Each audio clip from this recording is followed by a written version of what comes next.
பிரசங்கி 2:14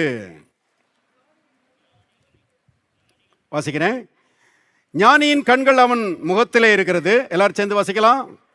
மூடனோ இருளிலே நடக்கிறான். யார் இந்த மூடன்? மூடன்னா தேவனை விசுவாசிக்காதவன். எல்லாருமே எதில் நடக்கிறான்? இருட்டுக்குள்ள நடக்கிறான். ஏன்னா அந்தகாரம் அருமையான தேவனை அறியாத மனுஷனை ஆண்டு கொண்டிருக்கிறது என்று நம்ம பார்க்கிறோம். வாசிங்க பிரசங்கி 5:17 பாருங்க. பிரசங்கி 5:17. அவன்னா அந்த தேவனை அறியாத மனுஷன், மூடன்.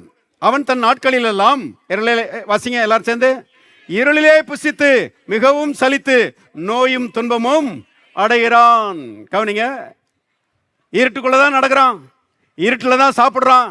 பாருங்க, அவனுடைய வாழ்க்கையில சலிப்பு, நோய், துன்பம், வறுமை, பிரச்சனை, போராட்டம் எல்லாம் அவனுடைய வாழ்க்கையில் உண்டாயிருக்கிறது. அத்தனைக்கு காரணம் அந்தகாரம். பாருங்க, பாவத்துக்கு மனுஷன் இடம் கொடுத்து தேவனை விட்டு அவன் துண்டிக்கப்பட்டதுனால பிரகாசமா இருந்த அவனுடைய ஆவி இருண்டு போனது. இந்த அந்தகாரத்து நிமித்தமாக சொல்லி முடியாத பிரச்சனைகள் மனுஷனை ஆண்டு கொண்டது என்று நாம் பார்க்கிறோம்.